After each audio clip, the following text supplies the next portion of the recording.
Hello YouTubers, Alaska Prepper here. So I'm going to go ahead and do a news video here later on today where I cover a whole bunch of different news, ending with something that's good news. And there is some good news today, by the way. But this here, I wanted to dedicate to just this one thing, and it's Martin Armstrong. I've talked about Martin Armstrong before, and what he's saying here makes a lot of sense when you correlate it to what's going on today. So let's take a look at it. He says 2023 will be a year from hell. Martin Armstrong warns of inflation-driven civil unrest.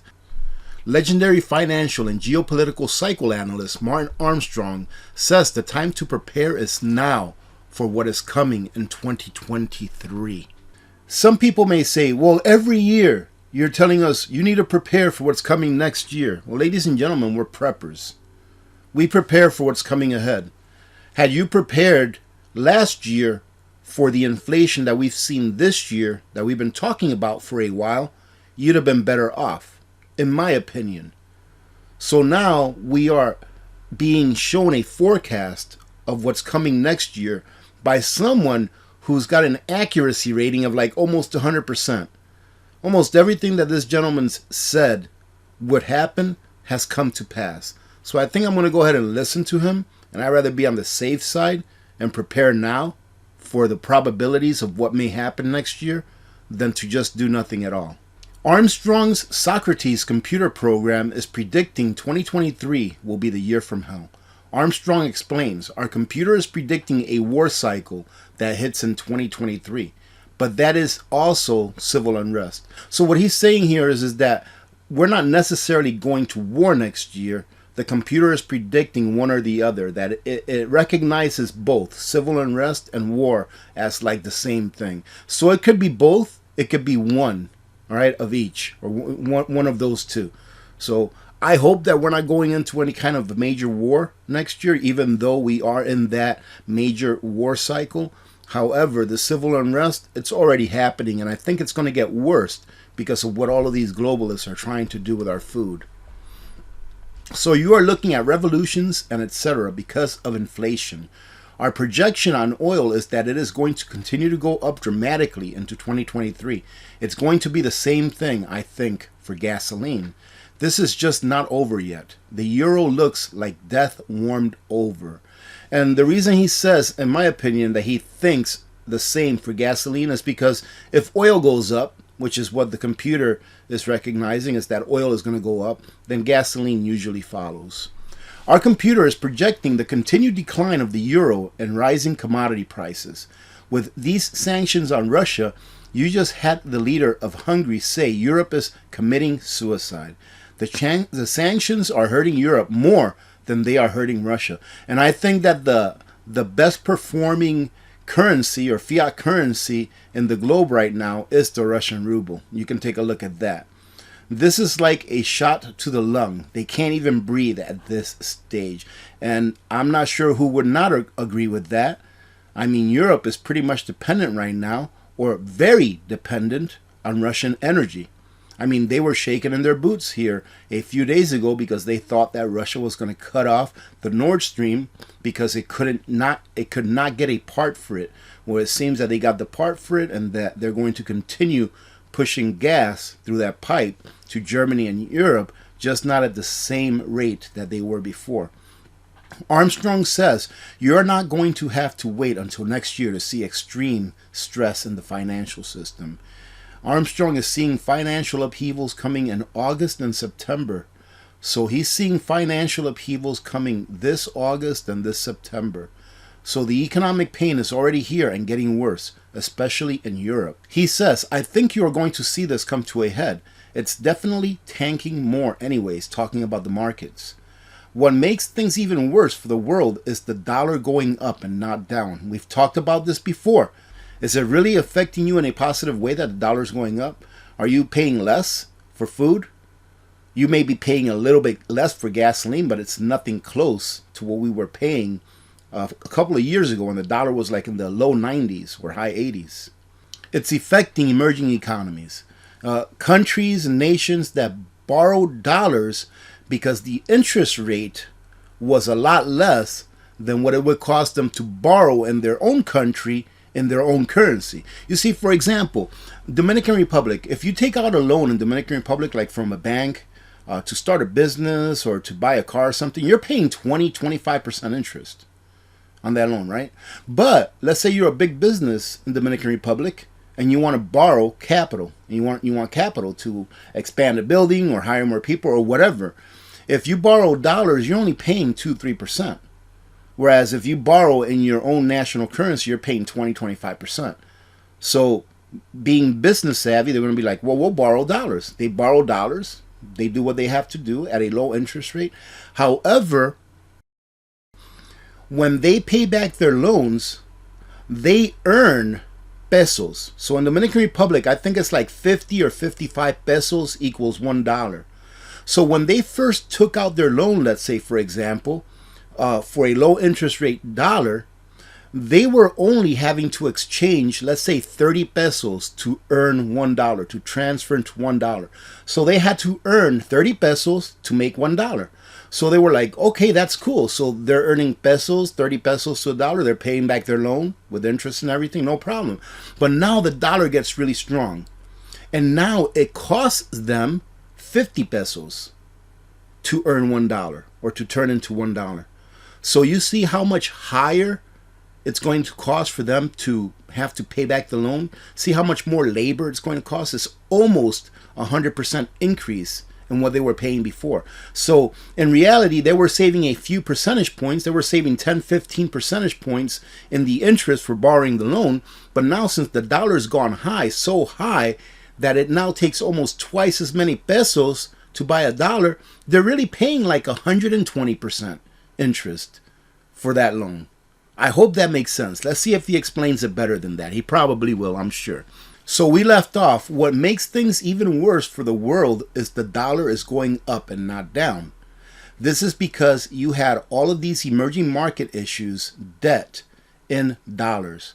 You understand that it's just what I explained. Emerging markets issuing debt in dollars instead of their own currency in order to save some interest rate. And then they end up paying a lot more when their currency is devalued against the dollar. They were borrowing in dollars because it was a cheaper interest rate, and they had no concept of the foreign exchange risk. This happened in Australia. The currency swings, and now suddenly you owe 20% more.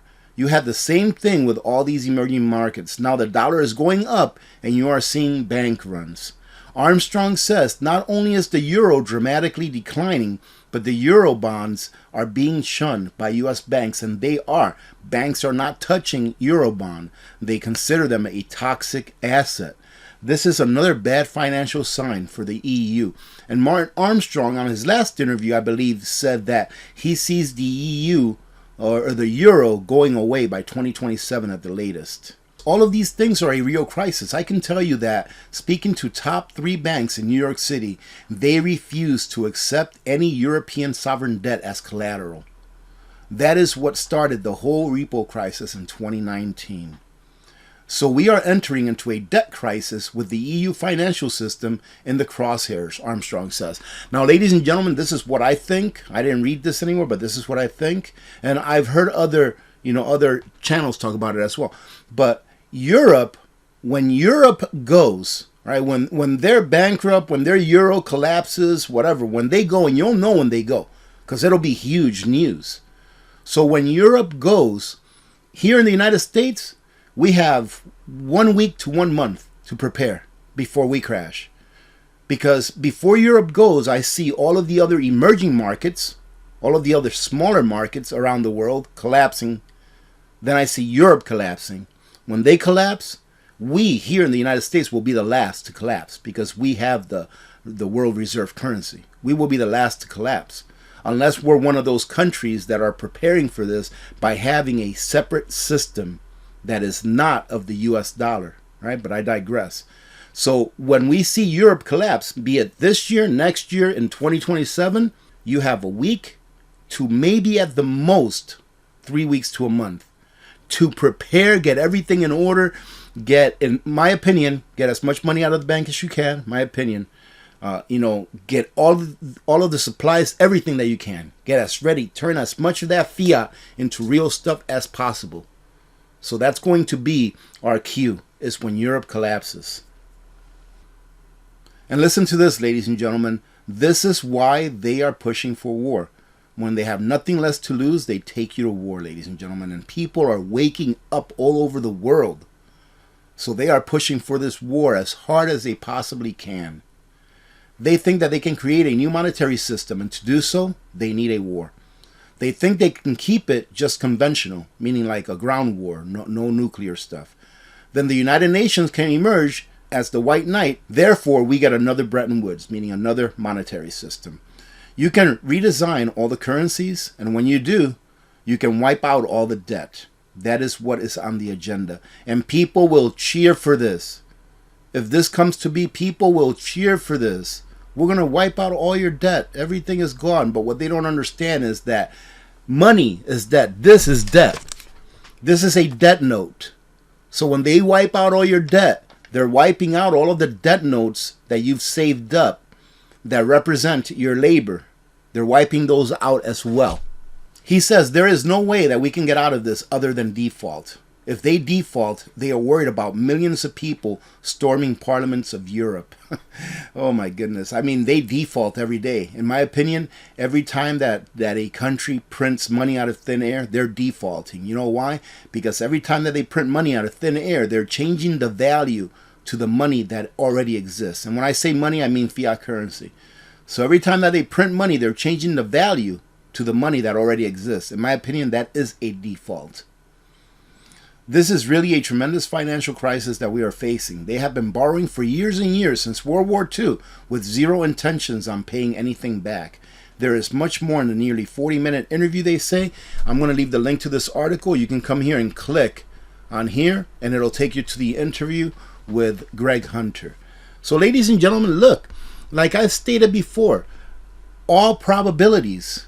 Is it probable that what Mr. Armstrong here is talking about, is it probable?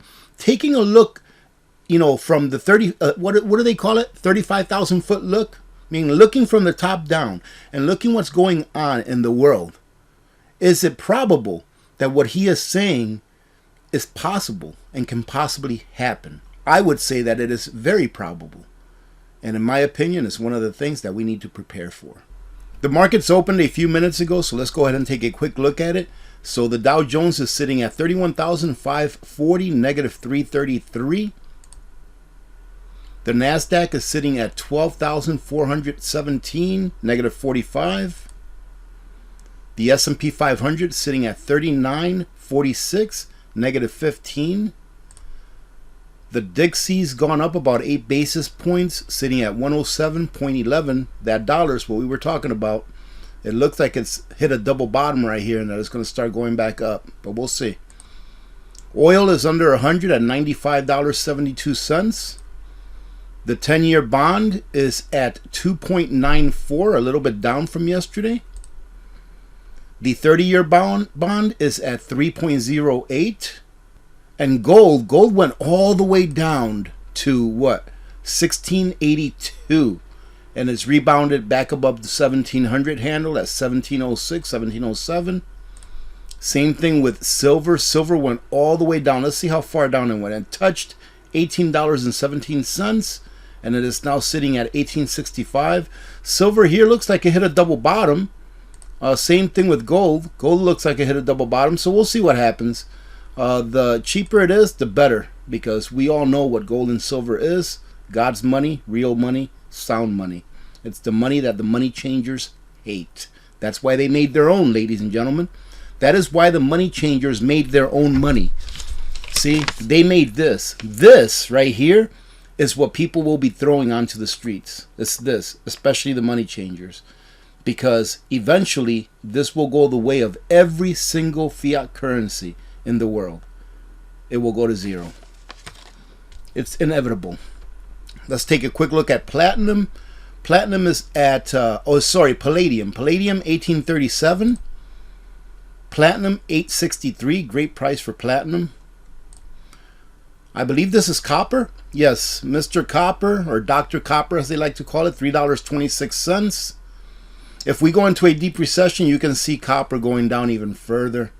Wheat futures sitting at 813. Corn 580.